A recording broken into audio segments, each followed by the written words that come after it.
you seem to have a problem with the process for the doling out of the money, and I know this was some of the capital items, right? I mean, am I wrong? Did I perceive it right, that you were a little...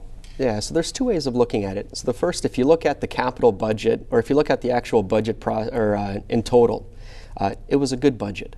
So we actually worked really hard. Councillors worked hard. We discussed the issues before the budget meeting, and we ended up bringing the budget in at a 1.7% increase, which is actually below the rate of inflation. Right. And if you compare what we were able to do compared to our peer municipalities over the last 8 years, we consecutively come in under what other cities are actually doing in terms of their budget process. So as a whole, I think council really worked well together, worked hard together to bring in as a small amount of increase as we possibly could this year without cutting into essential services, without cutting into, for example, recreational centers, without having to close libraries or recreational centers or parks or whatnot. So I think we accomplished that on a whole. The part that I think you're alluding to, and the part that sort of is a bit maybe controversial or there's some questions and concerns about, is the enhanced capital budget. This is the $10 million that is often left unallocated in the fifth year of a budget.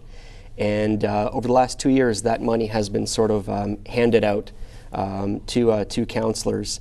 And really, this process is sort of the end point of the entire budget process. Which is usually talked about close to midnight at night. That's exactly it. So last year we talked about the enhanced capital budget was actually presented to us at around 11:50 p.m. This time around, I think it was around 1 o'clock in the morning is when we actually got a chance to discuss the enhanced capital budget. And do you think that's deliberate? I don't know if it's deliberate or not, but I can tell you that the enhanced capital budget process is broken, and we should be able to do better than that. And I'll give you an example. The residents of Ward 7, we make up 11.5% of the city's population. And we also represent 11.5% of the voters. And yet over the last 2 years, Ward 7 has received only 2.5% of the enhanced capital budget allocations across the city. And this year you got $400,000. $400,000, yes, okay. Out of $10 million. Out of $10 million. So it's not an equitable system. Yeah. I think we can do better, and I think we should do better. And we should strive for a more equitable. It doesn't have to be equal, but equitable. So what did you get? Wasn't it tennis courts or some basketball courts? Well, one of the things that I'm absolutely delighted about is the fact that the Forest Glade basketball courts at Optimus Park are going to get a complete refresh. Okay.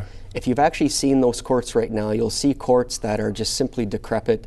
The basketball nets are missing, the backboards are missing, the poles are rusted through, the asphalt, the pavement, the court is broken up. So what street is that on, just so people know? That's right next to Forest Glade Community Center and Forest Glade Library. And it's the heart of Forest Glade. And so I'm absolutely delighted that after years of neglect, it is actually going to get fixed up.